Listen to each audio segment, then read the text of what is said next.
Courts of Heaven, Chapter 2.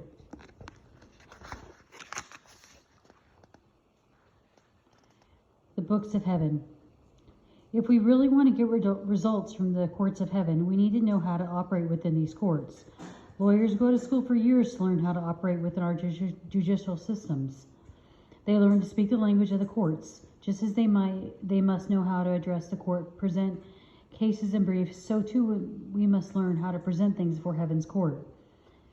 One of the greatest mysteries to this process is understanding the books or scrolls that are in heaven.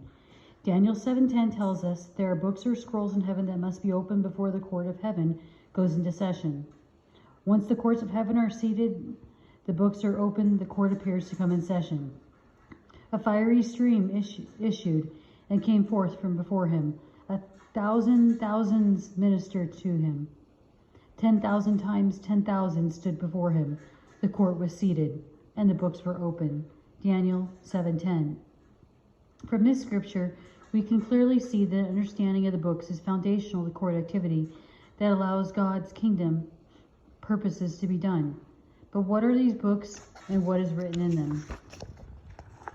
Types of books. Psalms 139:16 tells us that each person has a book in heaven. Your eyes are my substance, being yet informed, and in your book they are all written, the days fashioned for me, when as yet there were none of them. Psalms 139:16. God wrote down in a book of destiny and kingdom purpose for each of our lives.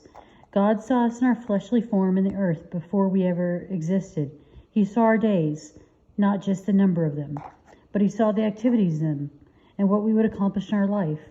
Our individual book is a written record of all that God planned for us and the kingdom impact he has destined for our lives. Every person ever born has a book written about them. The battle is to get what is in the book to manifest on the earth. Even Jesus has a book. Hebrews 10:5-7 tells us that Jesus had a volume of the book that he came into the earth to fulfill. Therefore, when he came into the world, he said, sacrifice and offering you did not desire, but a body you have prepared for me, and burnt offerings and sacrifices for sin you had no pleasure. Then I said, behold, I have come. In the volume of the book it is written of me to do your will, O God. Hebrews 10:5-7. There is a book in heaven that chronicled what kingdom purpose Jesus would fulfill in the earth. Jesus came with a passion and commitment, what had been written. In the books of heaven about him, this is interesting because John 1:14 says that Jesus is the Word made flesh. And the Word became flesh and dwelt among us, and we beheld his glory. The glory is of the only begotten of the Father, full of grace and truth. John 1:14.